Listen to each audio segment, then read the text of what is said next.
the theme of identity is amongst all the things that are floating around in terms of your memoir. Do you think that's at the heart of this? Yeah, I mean, I think the very opening chapter, which is now called the prologue, which is the first thing I wrote, was kind of a statement of intent, really. So that's why it starts. It starts in Bearden, Arkansas, which is how the hell why did I end up there? And it's that kind of really weird thing. I'd imagine as a child what it would be like to have siblings, and of course the last thing I imagined was in the deep South with this kind of undercurrent of racism, and yeah, as I say at the end of it, because you go through all of those different stages of anxiety and loss and abandonment, and you build up all this armory that helps you get through everything. Yeah. And then you find yourself thinking, oh, well, hang on. Had you not been adopted, you'd have been brought up here. So it does ask that fundamental question about who are any of us? There's the nature-nurture thing, and how much of who I recognize as myself would exist if I'd have been brought up there? What would I sound like? What would I think?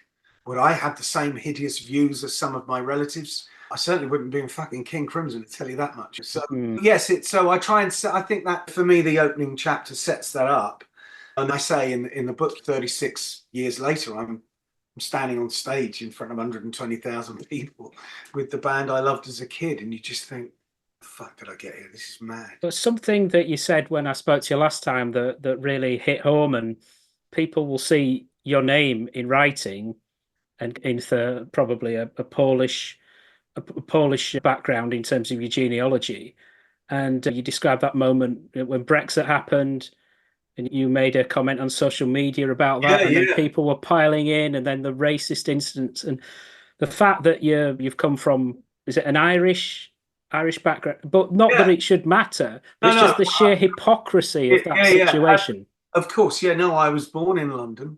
My mum was Irish from County Mayo, and my father was an American serviceman who I never knew anything about, and didn't find out about him until right at the end of the book, which is why the book ends where it does, that search for him. But yeah, no, you're right. I foolishly posted a thing up about how the evening after the Brexit result was announced, the Polish Centre, which had been partly set up in memoriam and thanks for the Polish contribution to the end of the Second World War.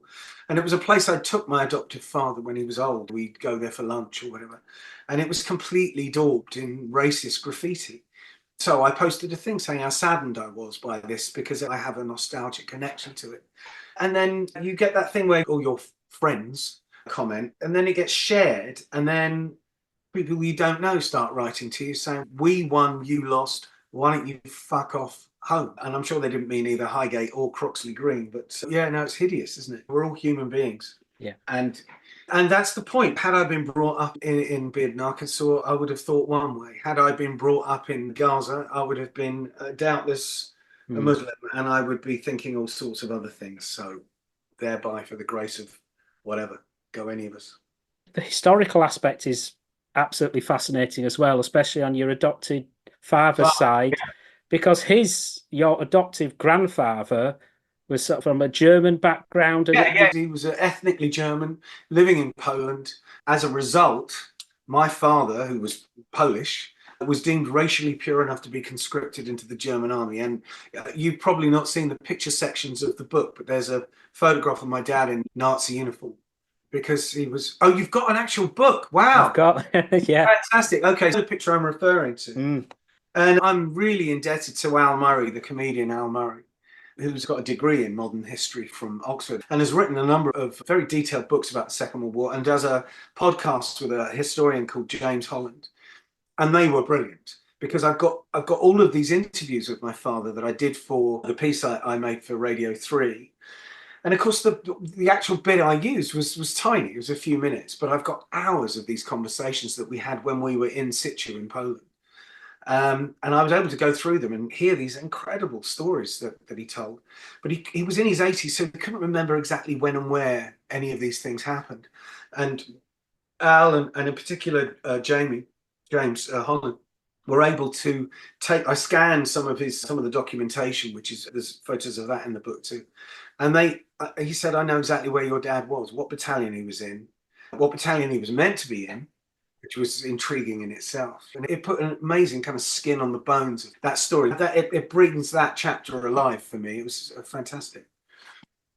And your adopted mother's journey is fascinating as well, because Yeah, she was French. yeah, equally melodramatic. Yeah, terrible, heartbreaking story of equally she was abandoned by her mother and then ended up having to live in Paris with her mother, who she had not met, and then having to flee Paris because her new stepfather was a communist. And the story's incredible, incredible story.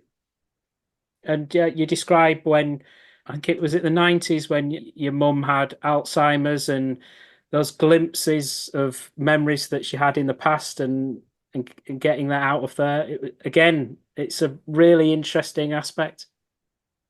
Yeah, watching someone, as anyone listening to this who's had a close relation with Alzheimer's will know what an incredibly cruel disease it is. I saw there's an advert on the TV now which says it perfectly about my mum first died and then she died, and then she finally died, and the person that you knew has gone. And of course, the title of the book is based on that. The last time I went to see my mum, we had quite a long chat together, but it was very disjointed and weird. And all of the memories that were in some kind of chronological order in her head had started to free associate. So sometimes even within a sentence, she'd talk to me as if I were a child and an adult. It was very disturbing. And I'd gone in because the day before there'd been a trip into London to see the Christmas lights. And she said, I don't know what you're talking about. I didn't go on any trip. And as I left, the home's manager called me into the office and said, look, she did go on that trip. She just doesn't remember it. And that's where we are now. All we can do is manage the moments. And at that point, my mum walked in and she looked at me and I thought, she has no idea who I am. I could just tell she had no idea, even though I'd just been with her for 2 hours. And a care worker came in and said, Mrs. Jakszyk, your room's over here. And as they walked out, she looked up to the care worker and said, who's the boy with the lovely hair? And she died that night, so it was the last thing I heard her say. So that's why the book is called what it is. And the relationship with your father seemed difficult as a child. Yeah, and and then of course later on when I learned what he went through, all of that makes a kind of sense. It wouldn't have made a sense to me as a kid.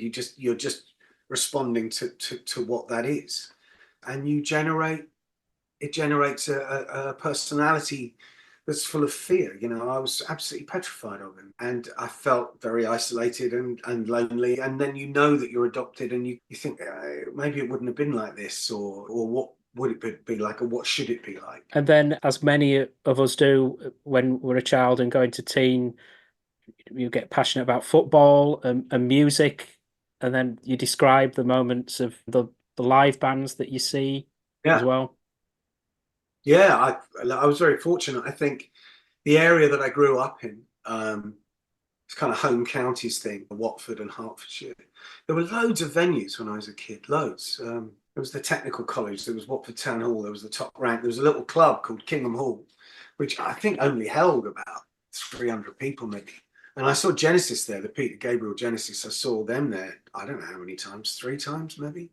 So it was great. I was exposed to some amazing music from that era.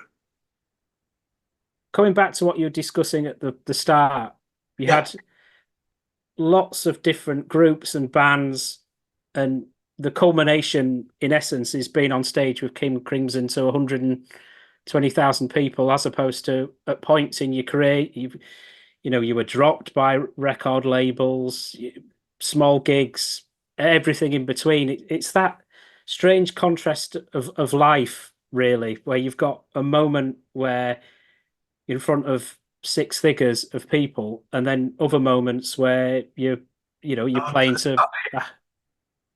But that's life, isn't it? We all of us experience, not necessarily in the same field as me, but in all our lives, and there are opportunities that sometimes you ignore and sometimes you grab, and there are decisions you make that sometimes you regret, and sometimes you can't believe you made that, and there's moments of luck, it's all luck, really.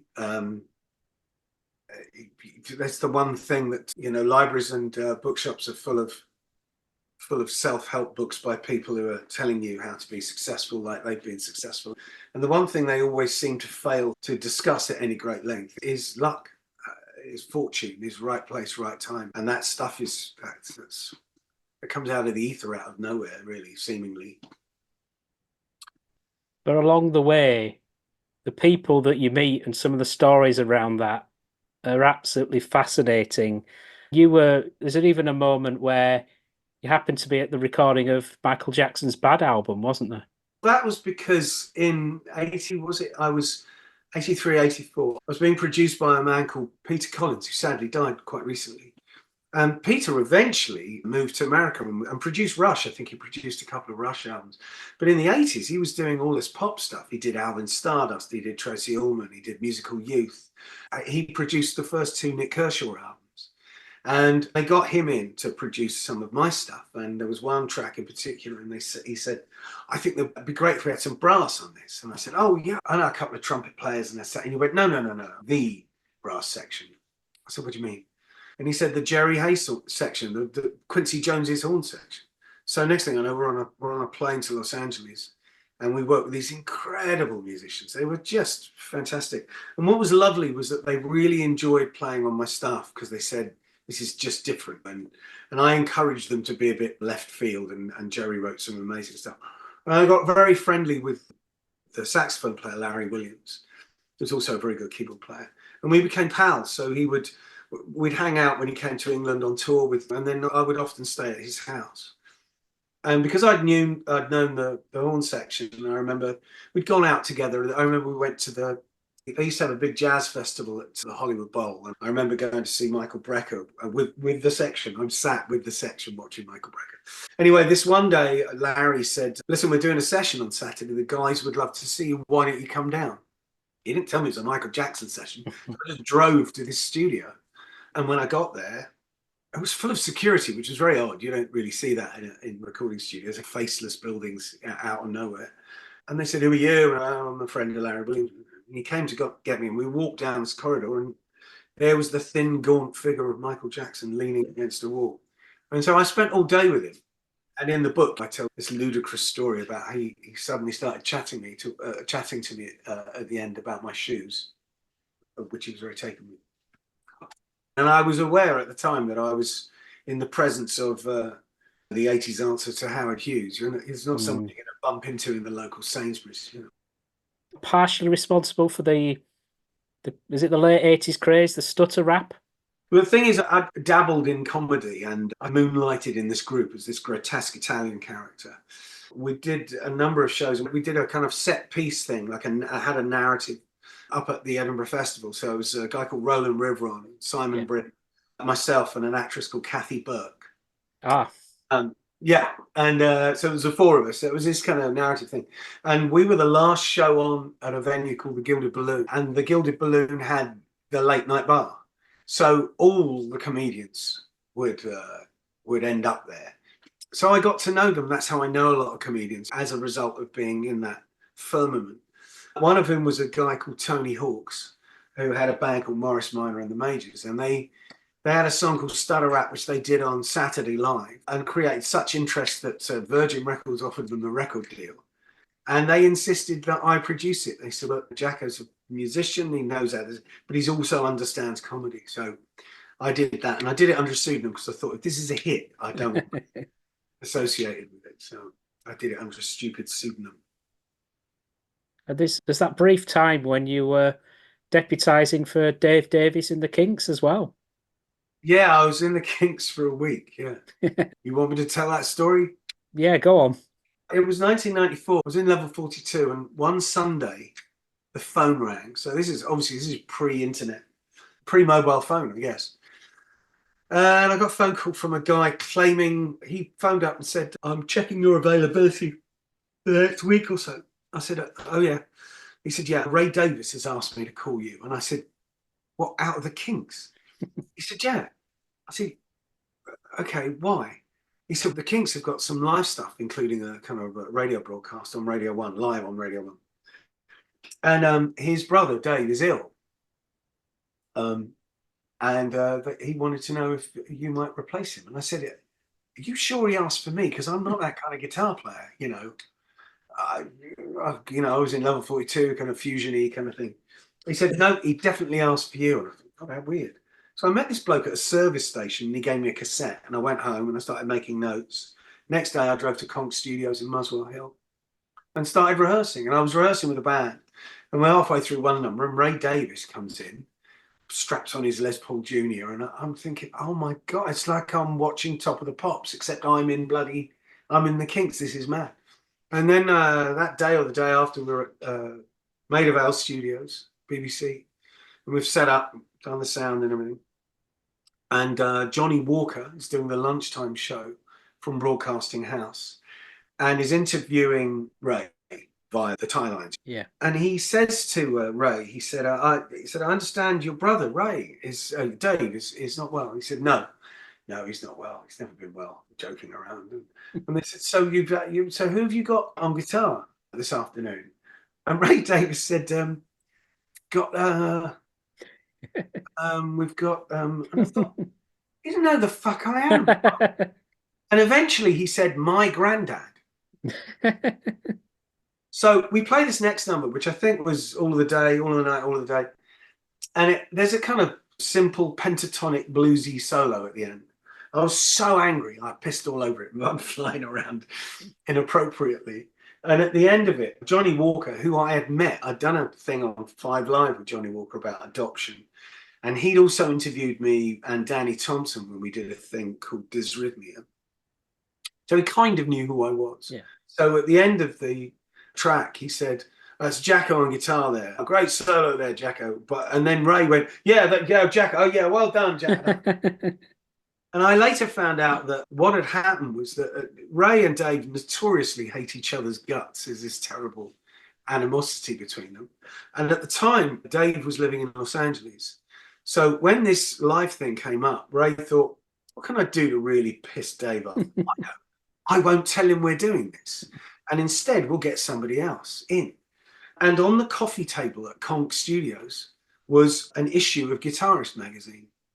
And in it was a 12-page feature on me as the guitarist in level 42. And he said, let's get this bloke. And the guy said, really? Why? He said, well, he's obviously a very good player. He's in level 42. He's in Guitarist magazine. He said, I know for a fact Dave gets that magazine sent to him in Los Angeles. So that's why I was in the Kinks for a week. What was it like working with Cliff Richard? Surreal. It was very surreal. My good friend Chris Porter, who's a very successful record producer, was producing one of Cliff's albums. And I just put out a solo record called The Bruised Romantic League Club. And there's a track on it where I do this multi-track kind of Brian Wilson-esque backing vocal thing, lots of layers of BB. And Chris rather liked that. And he said, I'm doing this record with Cliff. Do you fancy doing a treatment like that? And I said, okay. So it was his Christmas single of that year. I can't remember what year it was. It was called 21st Century Christmas. And I did this whole Brian Wilson-esque thing. And he said, oh, Cliff loves it. And I said, oh, great. And then one Sunday, the phone rang. And it was Chris Porter. And he said, are you busy this afternoon? I said, possibly not. Why? He said, I wonder if you might be able to pop down to the studio because I'm here with Sir Cliff. And I thought, well, he must be standing next to him because I hadn't heard him call him that. And I said, okay. He said, he loves what you've done, but he's got some ideas for the verse and wondered if you'd be up for coming down to sing them. And I said, all right. So I drove to the studio, which was I was living in London at the time, so it was quite nearby. And in the car park, there was a brand new Mercedes SLK. And the registration number was MOVIT, which is Move it. Yeah. And I went in, and there's Cliff Richard, and my French mother, had she still been alive, it would have been the most impressive thing I'd ever done working with. And he said, I've got this idea. I've got this idea for the verse, And he came up with these parts, and I said, okay. He said, well, should we go in and sing them together? I went, yeah. So we're in the vocal booth, and I'm standing next to Cliff Richard singing. It was mad. It was absolutely mad. He was terribly sweet, I have to say. He was very generous, uh, very friendly, and well, yeah, it was an extraordinary thing to do, really.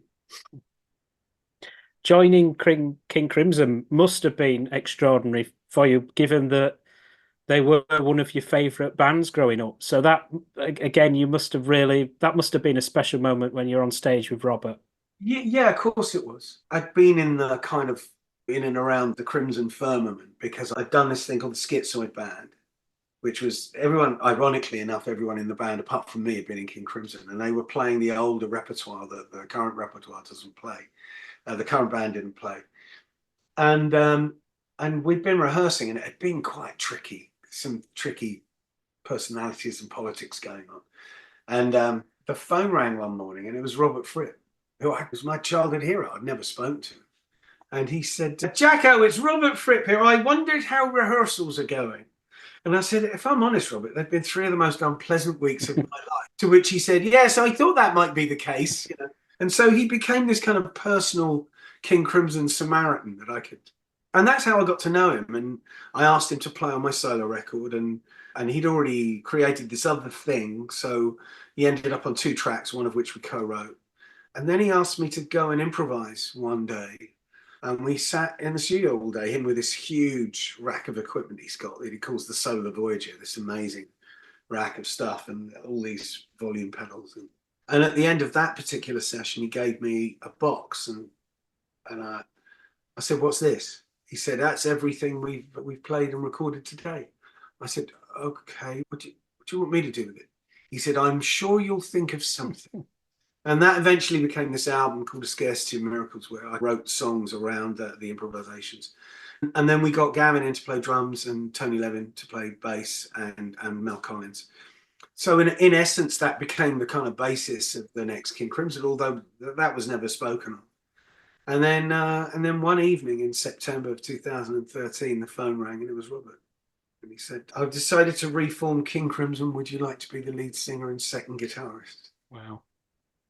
You know, and a 13-year-old boy in me just shat himself. He just couldn't believe it. It's just mad. We last spoke 4 years ago, and don't think you'd played shows post-pandemic with King Crimson at that point, but you were one of the first groups to play across the States, certainly from Britain.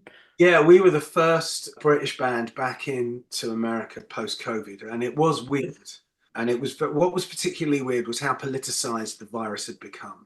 The Republican states on the whole weren't taking any precautions. They weren't wearing masks. There was kind of strong anti-vax feeling. And we started off in Florida. So we were rehearsing in Florida, playing shows in Florida. So we were quite keen to get out. Not because the shows were great and the audiences were great, but that general vibe just felt weird. And so we ended up in Colorado and the West Coast, and yeah, it was an odd time. And for the first time, we were all in tour buses, trying to maintain the whole bubble thing. There were no after show get-togethers at all. Well, there was one in LA because the members of Tool seemed to have managed to get the backstage bar open, but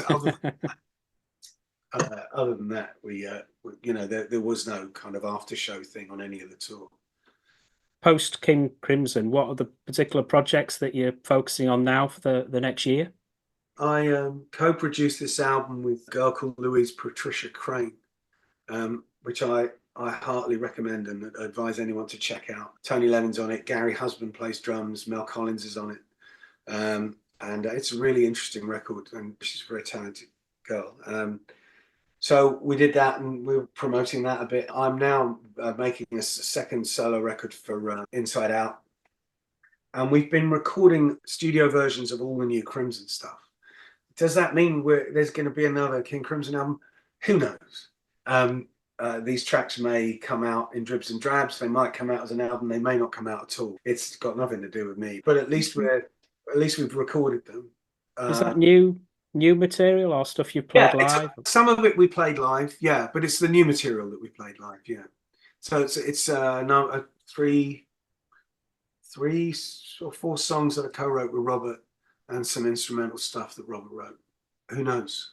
And I've just finished doing the Dolby Atmos mixes for the re-release of Scarcity of Miracles, which has got loads and loads of previously unheard stuff on it.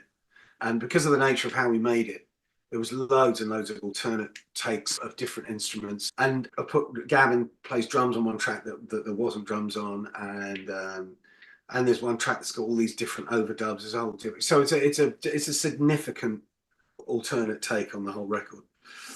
So I've just finished that, and that's enough for the minute. To close by, it's definitely worth covering Who's the Boy with the Lovely Hair. What do you think people will take away from your memoir?